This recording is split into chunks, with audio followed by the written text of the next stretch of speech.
सभी दोस्तों को नमस्ते।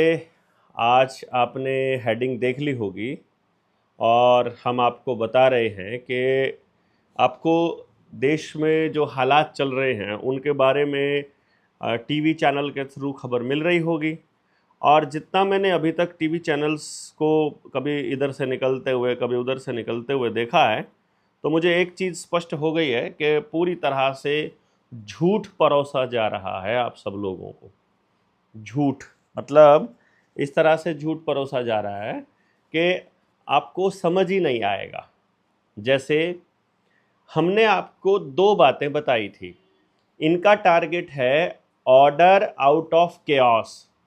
अब ऑर्डर आउट ऑफ केओस लाने के लिए पहले केओस लाना पड़ेगा। केओस में स्थिति क्या है कि सब कुछ अनियंत्रित दिखाई दे रहा है या अनियंत्रित हो जाए, तो उस वक्त ये लोग कहेंगे कि ये जो स्थिति आपके सामने आ रही है, इस स्थिति का अल्टरनेट एक दूसरा समाधान है और वो समाधान आप नहीं दोगे, वो समाधान देश की जनता डिमांड नहीं करेगी, वो उनके ऊपर थोपा जाएगा। जैसे इन्होंने रिफाइनरीज से लेकर के, खास तौर पे अडानी की रिफाइनरीज से लेकर के और हर शहर के हर मोहल्ले या हर टाउनशिप तक, ग्रुप हाउसिंग सोसाइटीज़ तक ये गैस की पाइपलाइन लेकर के आना चाहते हैं। अब गैस की पाइपलाइन ले आए और सबको गैस पाइपलाइन के ज़रिए देना चाहते हैं और सारी की सारी गैस के जो कनेक्शन हैं वो आधार कार्ड से जोड़ना चाहते हैं। व्यक्ति को एक नंबर में तब्दील करना इनका टारगेट है। हमने आपको बताया ही था कि गैस का कनेक्शन आपको आधार कार्ड से मिलेगा और सिलेंडर को पहले छोटा करने का प्लान है, बाद में इस सिलेंडर को बंद करने का प्लान है। और सिलेंडर नहीं मिल रहे हैं होटल्स और ढाबे वाले को, बाद में कमर्शियल नहीं मिलेंगे, हलवाई को नहीं मिलेंगे, शादी वालों को नहीं मिलेंगे। अभी मीम्स बनने लगे हैं कि हमारे पास आया हुआ था इनविटेशन कार्ड आया हुआ था, उसमें नीचे लिखा हुआ था कि भोजन का समय लिखा था सुबह 12 बजे से सिलेंडर ख़त्म होने तक, या उसमें लिखा हुआ था कि प्रीति भोज और कंडीशन सप्लाई, कंडीशंस में लिखा हुआ था यदि सिलेंडर मिले तो प्रीति भोज होगा, नहीं तो आपको शादी में लड़का लड़की को आशीर्वाद दे करके चले जाना होगा।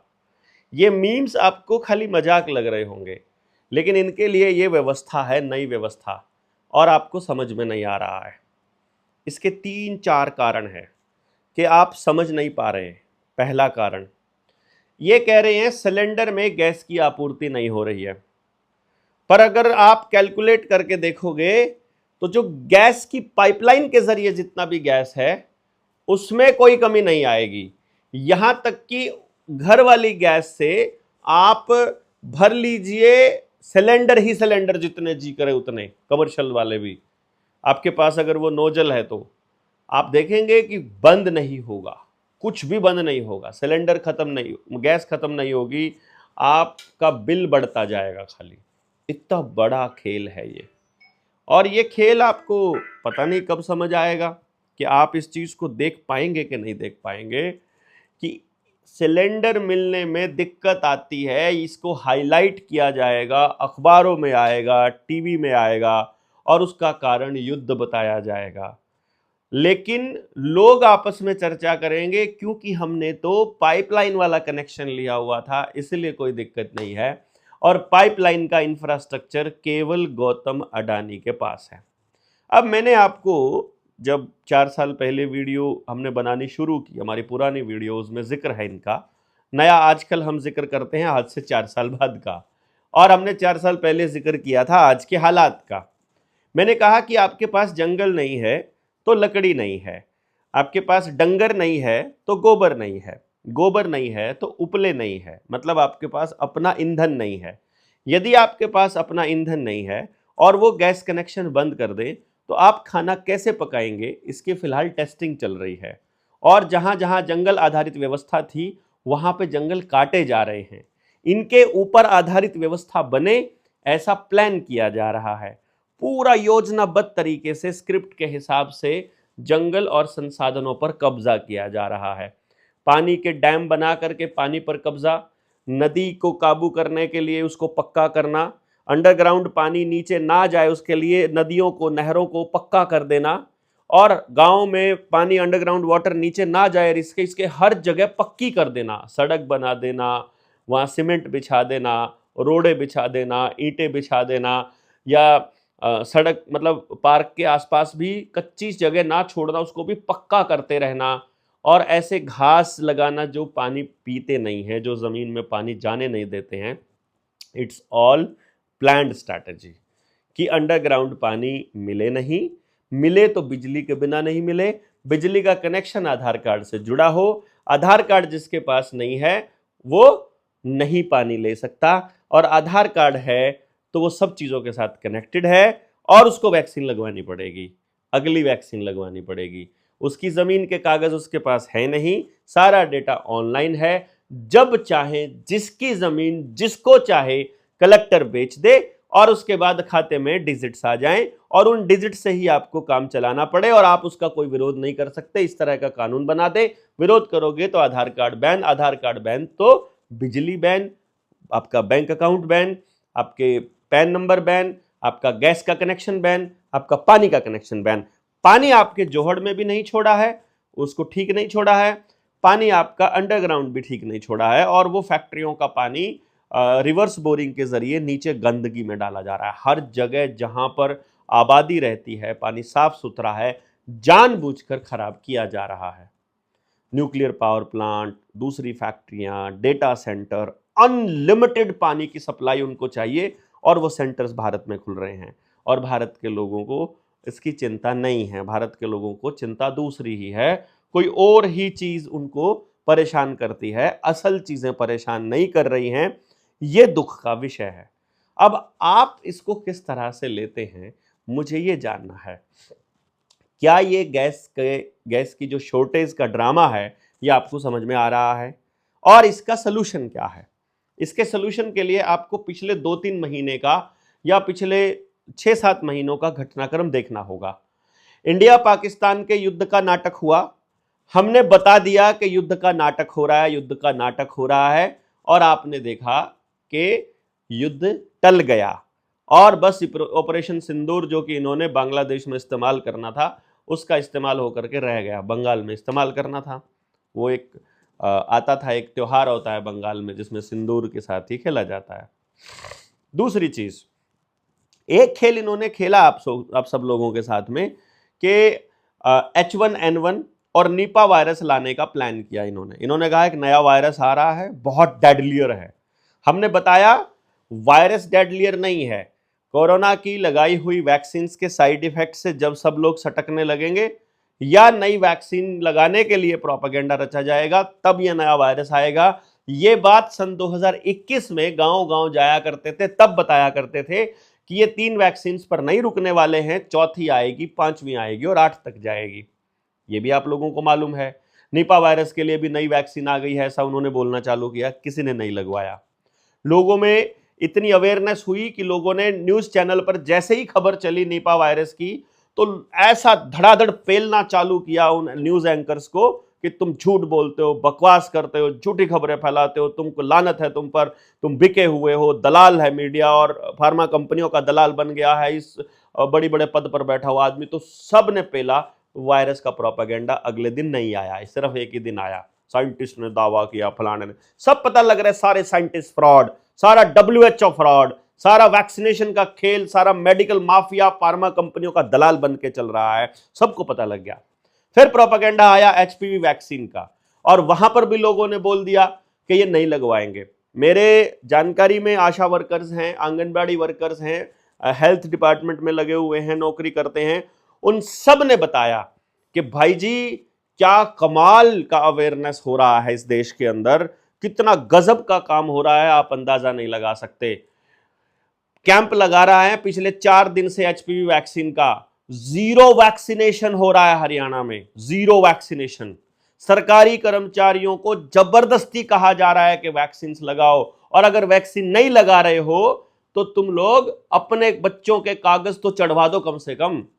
आशा वर्कर्स ने भी अपनी बच्चियों को वैक्सीन नहीं लगवाई एचपीवी वाली, उन्होंने भी क्या किया, सिर्फ डॉक्यूमेंट बनवा दिए और कह दिया डिपार्टमेंट को कि लगा लिए। लगवा नहीं रहा है क्योंकि सबको मालूम पड़ गया है। आंगनबाड़ी वर्करों के शरीर खराब हो गए, आशा वर्कर्स के जितने भी सारे के सारे कोरोना वॉरियर्स के नाम पर, फ्रंट लाइन वॉरियर्स के नाम पर सबसे पहले लपेटे गए थे। This is the level of awareness कि कोई वैक्सीन नहीं लग रही है। डॉक्टर आ रहे हैं, डीएसपी, एसपी, पुलिस वाले, अधिकारी, फिल्मी ड्रामेबाज, सबने जोर लगा के देख लिया, लेकिन एचपीवी वैक्सीन का प्रोपेगेंडा फेल।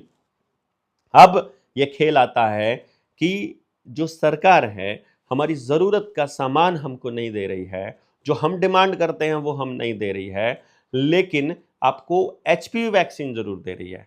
अब एचपीवी वैक्सीन को मतलब इसको टेक्निकली किसने बनाया है अगर देखा जाए तो वो बोले कि जी ये तो ना गावी का है। गावी किसका है? बिल गेट्स का है। बिल गेट्स ने आकर के 2 बार इंटरव्यू क्यों दिए हैं साहेब को कि हम वैक्सीन लगवाने वाले हैं?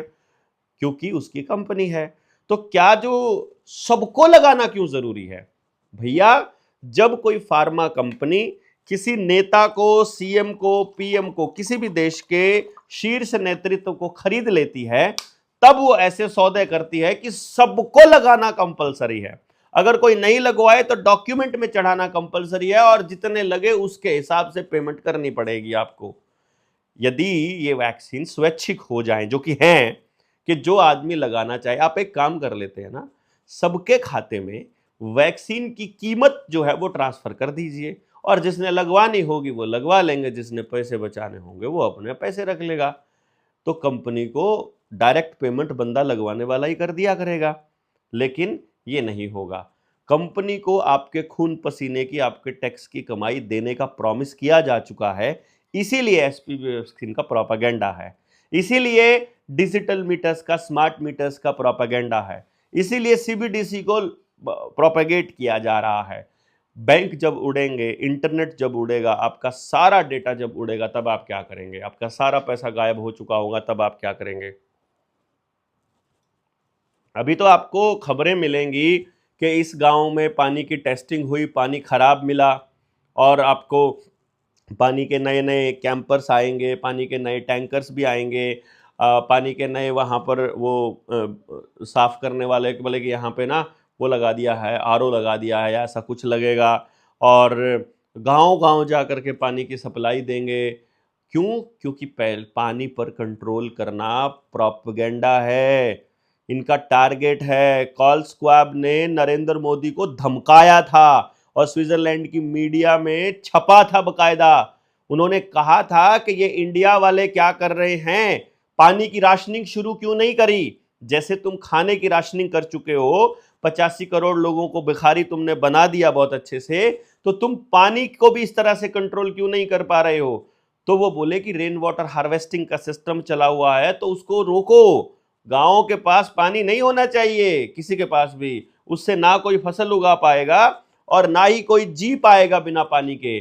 फिर पानी गांव में अवेलेबल नहीं होगा, पानी अवेलेबल होगा फिर उधर क्या नाम, दिल्ली के नज़दीक जो केएमपी के आसपास बड़े बड़े ये छोटे बड़े ऊंचे ऊंचे वो कबूतर खाने बने हुए हैं, वहां पर पानी अवेलेबल होगा और वहां अगर पानी होगा तो फिर आपको शिफ्ट होना पड़ेगा। पूरी दुनिया के अंदर एक बड़ा माइग्रेशन फिर से अस्तित्व में आएगा। इसके लिए आपको क्या करना होगा, ये जो ऑनलाइन रजिस्ट्रियां हो रही हैं इनका कंट्रोल ग्राम सभा को वापस लेना होगा। ग्राम सभा तय करेगी कि उनको क्या करना है, आसपास फैक्ट्री लगनी है नहीं लगनी है, कौन सी फैक्ट्री भगानी है, कौन सी फैक्ट्री वहां रहनी है। परंतु ग्राम सभा को इस तरह की चीजें, इस तरह के आदेश देने का अधिकार है, ये बात ग्राम सभा के मेंबर्स को ही नहीं पता है, किसी को ग्राम सभा का ही नहीं मालूम है। अरे भाई, आप गांव के साथ जुड़कर नहीं रहोगे तो आपको ग्राम सभा का पता कैसे चलेगा? जैसे किसी गांव में 18 साल से ऊपर के 1000 युवा हैं, मतलब युवा, बुजुर्ग और जितने भी लोग हैं 18 साल से ऊपर के, उनकी वोट बनी हो या ना बनी हो, वही मालिक हैं गांव के असलियत में। मालिक वो भी हैं जो 18 साल से कम उम्र के हैं, लेकिन चूंकि हम ये मानते हैं कि वयस्क 18 साल से ऊपर का व्यक्ति है, तो 18 साल से ऊपर के लोग फैसले ले सकते हैं। ये बात मैं आपको बता रहा हूं। 18 साल से नीचे का व्यक्ति गांव के मसलों पर फैसले नहीं ले सकता। ये उस बात का मतलब है ग्राम सभा का। तो वो जो 18 साल से कम के ज्यादा के लोग हैं, वो ग्राम सभा है। वही लोकसभा को चुनते हैं, वही राज्यसभा को चुनते हैं, वही ग्राम पंचायत को चुनते हैं, जिला पार्षद को और ब्लॉक समिति को। तो जो ये सारे मेंबर्स मैंने अभी नाम लिए हैं, ये सारे ग्राम सभा के रिप्रेजेंटेटिव हैं, यानी ग्राम सभा तय करेगी। और जब तक 70% लोग इकट्ठे नहीं होंगे तब तक ग्राम सभा नहीं मानी जाएगी। और 70% लोग इकट्ठे ना हो, इसीलिए जातिगत लड़ाइयां करवाई जाती हैं, प्रोपेगेंडे करवाए जाते हैं, टीवी के ऊपर दंगे दिखाए जाते हैं, हर समय डर का माहौल बनाया जाता है, खाना सप्लाई किया जाता है, पेंशन सप्लाई की जाती है, नौकरियों में सिफारिशों का खेल चलता है या पेपर का खेल चलता है, ताकि पूरा समाज टूटा रहे और अपनी दौड़ में दौड़ता रहे और बैठकर अपने गांव के लिए, अपनी आने वाली पीढ़ी के लिए कुछ भी नई नीति बनाने का या उसके ऊपर सोच विचार करने का या काम करने का समय उनको ना मिले। इसीलिए ये सब हो रहा है। और आप लोग में कितने लोग जुड़े हुए हैं, जो भी यहां तक पहुंचे हैं, आप एक बार कमेंट बॉक्स में जरूर लिख के बताइए कि तालकटोरा स्टेडियम में कौन कौन आ रहा है। आप लोग आने का प्लान कर रहे हो क्या? विद फैमिली आ रहे हो ना? क्योंकि बहुत से लोग जो हैं अभी तक मालूम नहीं है कि तालकटोरा स्टेडियम में कोई कार्यक्रम हो रहा है। और हमने ये प्लान किया है कि अब जो प्रचार है वो आपके जिम्मे होगा। आप अपने रिश्तेदारों को बोलेंगे कि भाई ये एक ऐसा कार्यक्रम है जो हमारे बच्चों की जिंदगी बदल देगा। जिन लोगों ने बेसिक ट्रेनिंग कर रखी है, वो जिनको मैनुअल ट्रेनिंग करनी है, उनको तो विद फैमिली आना ही आना है। वो सारे लोग तो, क्योंकि अभी हम फाइनल ट्रेनिंग की डेट्स एक तरह से ये समझ लीजिए डिक्लेयर के करीब है। ये 17 अप्रैल के आसपास हम लोग फाइनल ट्रेनिंग, मैनुअल ट्रेनिंग कर रहे हैं अपनी एजुकेशन की। तो तालकटोरा स्टेडियम में आपका पहुंचना अनिवार्य है। केवल जो लोग तालकटोरा स्टेडियम में पहुंचेंगे बेसिक ट्रेनिंग किए हुए, मैनुअल ट्रेनिंग में, तो वो जाएंगे ही। दूसरा, जो मोर्चे के साथी हैं, जो हम टीम 1000 बना रहे हैं, जो उन सब लोगों को अपने अपने रिश्तेदारों को भी लेकर के आना इसलिए जरूरी है क्योंकि बच्चे को माहौल आप अकेले दम पर नहीं दे सकते हैं। आपको आप अपनी बहन के बच्चे, आपके मामा के बच्चे, आपके साले के बच्चे, आपके जीजा के बच्चे, आपके बुआ के बच्चे, इन सब लोग, ये सब जो बच्चे हैं, उन सब के साथ एक फैमिली के रूप में रहना है। तो हमारे सारे पेरेंट्स के पास इन सब की समझ होनी चाहिए कि पेरेंटिंग में छोटी छोटी गलतियां क्या होती हैं। आज जो बच्चों के हालात हैं, उनको देख करके ऐसा लगता है कि जब ये बच्चे बड़े होंगे, या तो ये कोई समझौतावादी बच्चा होगा या फिर ये अपने आप को अपराधी मानता रहेगा, इस तरह का बच्चा होगा। इसलिए बहुत जरूरी हो गया है हमें अपने गांव पर काम करना। ये तो मस्ट है। और जो कनेक्टेड लोग हैं, जो कनेक्टेड है, वो समझ जाएंगे मैं किससे कनेक्टेड, कौन से कनेक्टेड लोगों की बात कर रहा हूं। उन कनेक्टेड लोगों के लिए ये मैसेज है, जब तक आप औरों के लिए काम नहीं करेंगे, इस कनेक्शन का लाभ आपको नहीं मिलेगा। आप देख लीजिएगा, आप जब जब सोसाइटी के लिए काम करेंगे तभी आपके मन को शांति पड़ेगी, नहीं तो एक बेचैनी चालू हो जाएगी यदि आप केवल अपने विषय में और अपने बच्चों के विषय में सोचते रहेंगे तो। इसलिए सोसाइटी के लिए करना आपकी मजबूरी है। कुछ लोगों को लगता है कि हम लोग कोई चीज प्राप्त करने के लिए लगे हुए हैं। भाई मैं आपको बता दूं, ये कुदरत ने हम लोगों को चुना है कि जो लोग कनेक्ट हो गए हैं वो लोग घर पर बैठ ही नहीं सकते। उनका जीवन नरक के जैसा हो जाएगा अगर वो घर पे बैठे तो, और उनका जीवन स्वर्ग से भी ऊपर रहेगा यदि वो समाज के लिए काम करेंगे। तो हमें करना ही पड़ेगा। आपके पास फंड्स नहीं है तो बिना फंड्स के निकलना पड़ेगा, लोगों से बात करनी पड़ेगी, जगाना पड़ेगा। वो आवाज हर जगह से गूंजनी चाहिए। इस तरह के हालात हमको लाने पड़ेंगे ताकि हम कभी जब एक बात पहुंचाना चाहें तो एक झटके में हर गांव तक पहुंच जाए। वो सिचुएशन आपको लानी पड़ेगी। तो आप में से कितने लोग आ रहे हैं तालकटोरा स्टेडियम 23 मार्च को, शहीदी दिवस पर? नेताजी सुभाष चंद्र बोस कहा करते थे कि हमने तुमको आज़ाद कर दिया था 1943 में ही। और भगत सिंह, राजगुरु, सुखदेव कहा करते थे कि पूंजीवाद ये इस देश से खत्म होना चाहिए। मतलब शिक्षा, स्वास्थ्य, न्याय, राजनीति, खेती और धर्म, यानी पूंजी आधारित नहीं होना चाहिए। अदरवाइज जिनके पास पैसा होगा केवल वही लोग पूरे समाज को नियंत्रित करने का काम करना चालू कर देंगे। आप सब लोग ये देखिएगा कि रोटी बेटी माटी का जो सम्मान है, जो खेत खेड़ा खाप की जो व्यवस्था है, वो गांव को चाहिए कि नहीं चाहिए। जल जंगल जमीन और जानवर का अधिकार गांव के पास होना चाहिए, ग्राम सभा के पास। यदि वो नहीं हुआ तो बहुत बड़ी गड़बड़ हो जाएगी। आप हमें बताइए, आपको क्या लगता है कि क्या हम सही रास्ते पर हैं? और नए लोग जो जुड़ना चाहते हैं उन लोगों के लिए भी ये खबर है कि तालकटोरा स्टेडियम में आप अपने मैक्सिमम लोगों के साथ आइएगा। वहाँ से एक नए अध्याय की हम लोग शुरुआत करेंगे।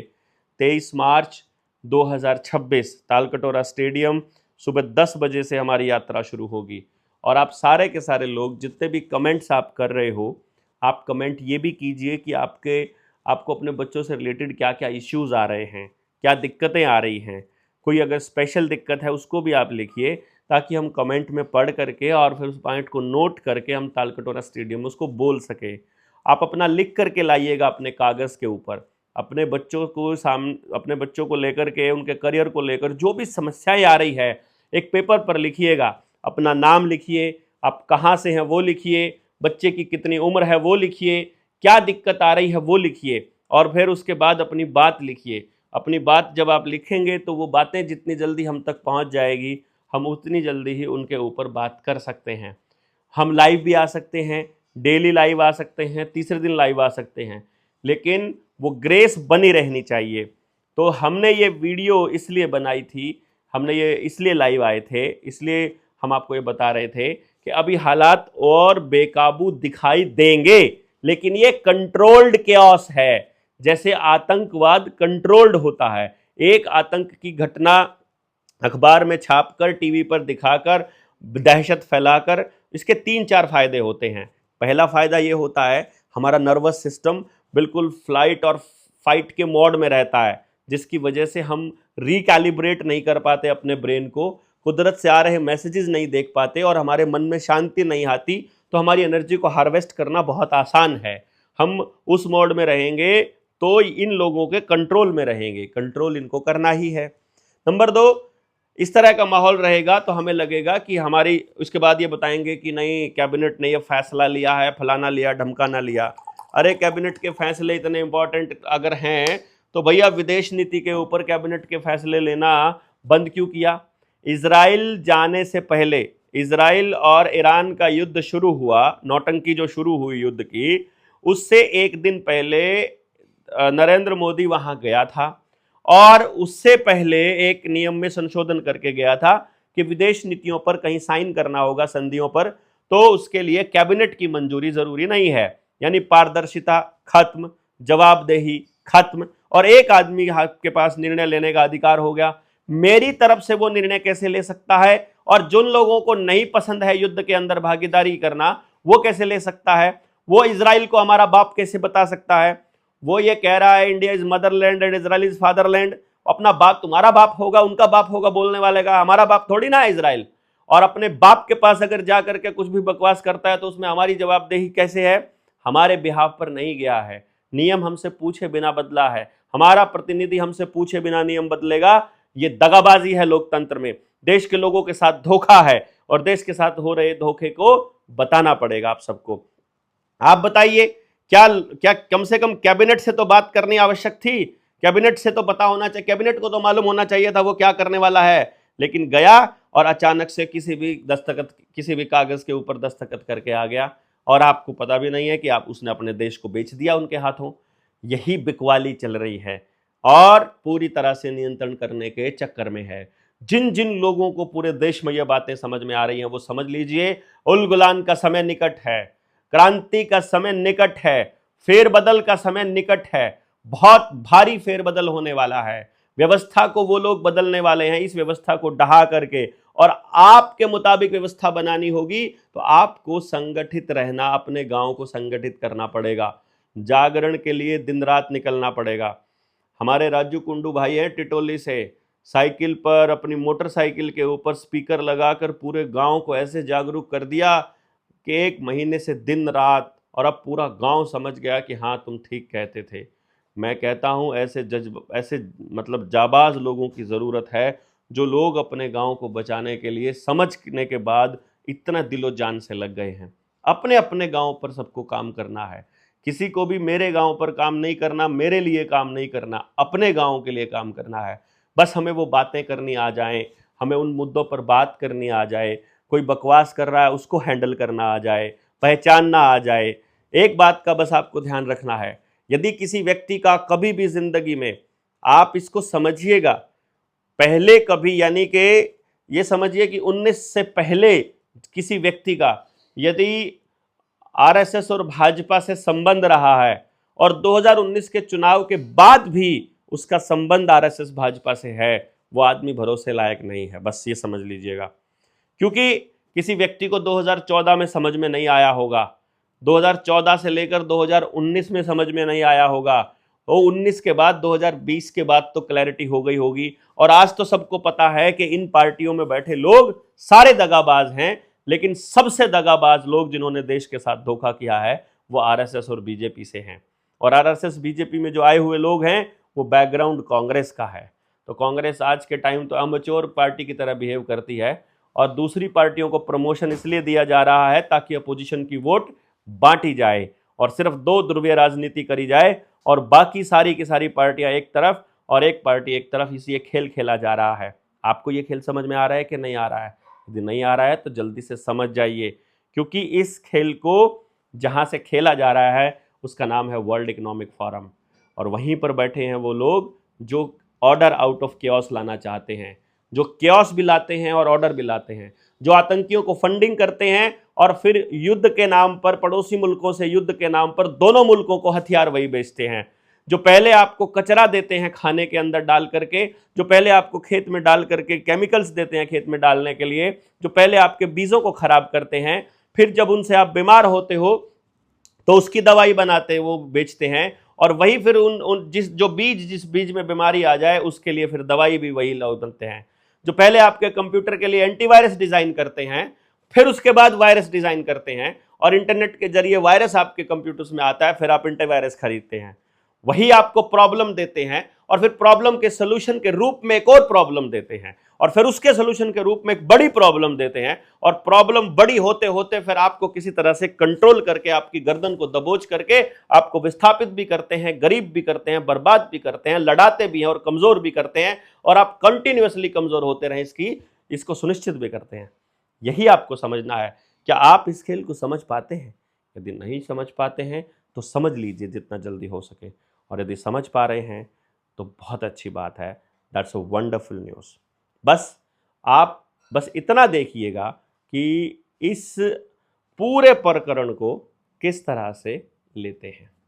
मैं ये वीडियो जो बनाने का मकसद था वो आप सब लोगों को ये बताना था कि जितनी भी खबरें टीवी पर चल रही हैं ये सारा प्योर प्रोपेगेंडा है और इस टीवी पर चल रही गेम के जाल में आपको नहीं फंसना है और कमेंट में लिखते जाना है। न्यूज़ चैनल की कोई खबर आ जाए, इस कमेंट में लिख दीजिएगा ये ड्रामा नहीं चलेगा, हमको युद्ध नहीं चाहिए, देश युद्ध नहीं मांग रहा है, हमें जवाबदेही चाहिए, पारदर्शिता चाहिए, इसमें कमिटमेंट चाहिए, देश के लोगों का से होना चाहिए, उनसे पूछे बिना निर्णय नहीं होने चाहिए। ये हमको तय करना है, ये हमको पूछना है, ये उनको कहना है और ये तभी संभव हो पाएगा जब हम सब लोग इस दिशा में एक साथ मिलकर के बात करेंगे। बात तो हम तब करेंगे जब हम चीज़ों को समझेंगे तब जब हम इन पर विचार करेंगे। एक बार नज़र दौड़ाइएगा, आपके बोलने का बहुत फ़ायदा हुआ है। यदि हम लोग बाकी संगठनों की तरह रुक जाते, हम कोरोना की वैक्सीन पर लगातार बोले हैं और हमारे बोलने को लोगों ने ये भी कहा अब तो वैक्सीन की बात का पीछा छोड़ दो, और मैंने ये कहा था नहीं, अगला वायरस लेकर आएंगे, अगली वैक्सीन लेकर आएंगे, वहां पर इनकी क्रेडिबिलिटी खत्म करने के लिए आज बोलते रहना जरूरी है। हो सकता है आज लोग यकीन हम पर नहीं कर रहे हो, लेकिन जिस टाइम पे ये होता दिखाई देगा तब हम बताएंगे आपको। अब मैं आपको बता रहा हूं, सोशल क्रेडिट स्कोर लेकर आना चाहते हैं, ये आपका पैसा स्कोर में लेकर आए। अभी तो क्या है कि आप पैसा लेते हो, सिविल स्कोर को ये लोग क्रेडिट स्कोर बोलते हैं, बाद में इसका नाम सोशल क्रेडिट स्कोर रख देंगे। पेड़ लगाने पे आपको पॉइंट मिलेंगे, पेड़ काटने पर आपके पॉइंट कटेंगे, गाड़ी चलाने पर आपके पॉइंट कटेंगे, पेट्रोल की गाड़ी पे ज़्यादा कटेंगे, डीजल की गाड़ी पे और ज़्यादा कटेंगे, सीएनजी पर कम कटेंगे और इलेक्ट्रिक पर बिल्कुल नहीं कटेंगे। ये हर शहर के अंदर ये बॉम्ब रखना चाहते हैं, प्लांट करना चाहते हैं। बॉम्ब मतलब इलेक्ट्रिक गाड़ियां, इलेक्ट्रिक का सामान, जिस भी चीज में एलईडी है, ये स्मार्टफोन जितने आप देख रहे हैं, ये आपके फोन जहां आप सुन रहे हो, आपके घर में रखा हुआ टीवी, कंप्यूटर, लैपटॉप, आपकी एलईडी की लाइटें, आपकी गाड़ी की हेडलाइट, ये सारी की सारी जो भी एलईडी हैं, ये एक ईएमपी से उड़ जाएंगी। एक ईएमपी से पूरे एरिया के अंदर धमाल मचेगा। वो कहेंगे फ्लक्चुएशन आ गई। पहले भी आया करती थी। जब फ्लक्चुएशन आया करती थी, किसी के गंडासे की मोटर यानी चाकी की मोटर सड़ती थी, किसी के पंखे सड़ते थे, किसी के बल्ब फूटते थे, किसी के स्पीकर खराब होते थे, ये टेप रिकॉर्डर हुआ करते थे। बिजली की जो आइटम उस वक्त काम कर रही होती थी सब उड़ जाया करती थी। आपने वो देखा होगा, जिनकी उम्र 40 से ऊपर है, उनके गांव में ट्रांसफार्मर से वो कहते थे फ्लक्चुएशन आ गई, वो डबल फेस हो गया और सारे इलेक्ट्रॉनिक के जितने भी इलेक्ट्रिसिटी के वो थे वो सब उड़ जाया करते थे। ये एक्सपेरिमेंट शुरू से करते आ रहे हैं। अभी भी ये चलते चलते गाड़ियां ब्लास्ट हो जाती हैं। कोई चार्जिंग पे लगी हुई ब्लास्ट हो रही है, इवन कोई चार्जिंग पे भी नहीं लगी हुई थी, सिर्फ पार्किंग में खड़ी हुई थी। क्यों? क्योंकि उनके मुताबिक क्या कहते हैं वो लोग कि भाई इस टाइम पे तो लगभग सारी गाड़ियां चार्जिंग पे होती है, तो टाइम देख करके कोई भी गाड़ी उड़ा देते हैं। आप सोच कर देखो, मैं कई बार जो बोलता हूं आपको लगता है ये हाइपोथेटिकल है, बिना मतलब की बात है, इसके कोई आधार नहीं है। पर सोचिए, आपका कंप्यूटर, आपका मोबाइल हीट करता है फॉर एग्जाम्पल, और आप उसको मेल कर देते हो कंपनी को कि मेरा ये बिल है, इतने टाइम हो गया है, मेरे ये जो मोबाइल है ये हीट करता है, तो वो आपके पास लिंक भेजेंगे कि आप अपडेट कर लो अपने फ़ोन को। फ़ोन पे एक अपडेट का लिंक आएगा, वो अपडेट आप इंस्टॉल कर लोगे। किसी मिस्त्री के पास लेकर नहीं गए, कोई सामान बदला नहीं, केवल आपके मोबाइल की फंक्शनिंग को उन्होंने थोड़ा चेंज किया, प्रोग्रामिंग को चेंज किया, और अब मोबाइल हीट होना बंद हो गया। अब आपका मोबाइल एकदम ठीक चल रहा है। यदि एक अपडेट से मोबाइल हीट होना बंद हो सकता है, तो एक अपडेट से मोबाइल हीट होना शुरू भी तो हो सकता है। और उस किसी एक अपडेट से मोबाइल को मन चाहे समय पर ब्लास्ट भी तो किया जा सकता है। इसकी टेस्टिंग उन्होंने कब की थी? आज से साल पहले आपने देखा होगा, आपके मोबाइल पर अचानक से एक साउंड आती थी, पी ऐसा करके एक बड़ा बजर सी साउंड आती थी, और आता था कि अभी बादल जो है गरजेंगे, अभी बारिश होगी, या यहाँ पर ये होने वाला है। ऐसा कुछ सुना होगा आप लोगों ने।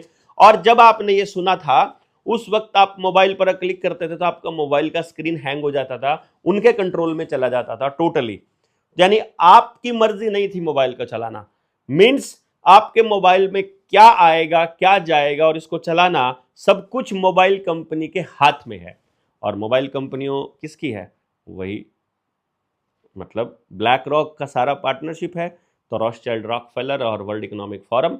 तो इसका मतलब ये हुआ, वो जब चाहे मोबाइल ब्लास्ट कर सकते हैं, जब चाहे इलेक्ट्रॉनिक की आइटम्स जहां भी इंटरनेट है, खासतौर पर इलेक्ट्रिक व्हीकल्स, जब चाहे ब्लास्ट कर सकते हैं। It's all A plan. तो आप सोचिएगा कि पानी टोटल कंट्रोल पाइप के ज़रिए उनका, लाइट टोटल कंट्रोल पाइप के ज़रिए, तारों के ज़रिए उनके पास, और गैस कनेक्शन उनके पास। आपके पास ना चूल्हा है, वो है ना गोसे हैं, ना डंगर हैं, ना जंगल हैं। तो गांव को अपने जंगल की ज़मीन पर कब्जा करने के लिए फिर से लठ उठाने पड़ेंगे, क्योंकि ये कहते हैं हमने ऑनलाइन रजिस्ट्री सरकार के नाम पे कर लिया, अब कब्जा सरकार का है। कब्जा वापस गांव को लेकर के वहां जंगल के लिए जगह छोड़ देनी चाहिए कि इतने एरिया में तो हम अपने आने वाले समय में डंगरों की ज़रूरत पड़ेगी, आपको बहुत ज़रूरत पड़ेगी। बाजार से सिर्फ कचरा मिलेगा, अदरवाइज कुछ नहीं मिलेगा काम की चीज़।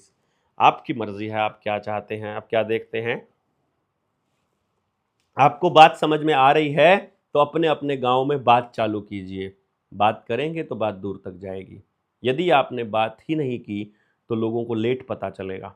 आज बोलेंगे आपको पागल, आज बोलेंगे आपको कि इसका दिमाग सटक गया है, लेकिन जब उन लोगों के पास कोई ऑप्शन नहीं होगा तो वो ढूंढेंगे जनता सरकार मोर्चा के लोगों को। और जनता सरकार मोर्चा के ऐसे साथी जो इस वाइब्रेशन के हैं, जो इस फ्रीक्वेंसी के हैं कि अपने गांव को बचाना चाहते हैं, वो पहुंच रहे हैं 23 मार्च 2026 को तालकटोरा स्टेडियम में। मैं गुजारिश करूंगा आप सबसे कि आप सब लोग अपने लोगों को जगाइए और जितनी ज़्यादा संख्या में हो सके पहुंचिए। आपका इंतज़ार रहेगा। और आपके सवालों के जवाब अगले लाइव में आकर के दूंगा। जो भी आपने सवाल पूछे हुए हैं, आप एक बार इनकलाब जिंदाबाद लिखिए, शहीदों को नमन कीजिए और अपने देश के लिए मर मिटने वाले लोगों के सपनों का भारत बनाने का संकल्प लीजिए। और 23 मार्च के लिए लोगों को कॉल करना चालू कीजिए। बताइए यहाँ कितने लोग आप लोग आ रहे हो, परिवार के साथ आ रहे हो और दोस्तों के साथ आ रहे हो या अकेले आ रहे हो। बहुत बहुत धन्यवाद आपका। जय हिंद, जय भारत, जय जोहार।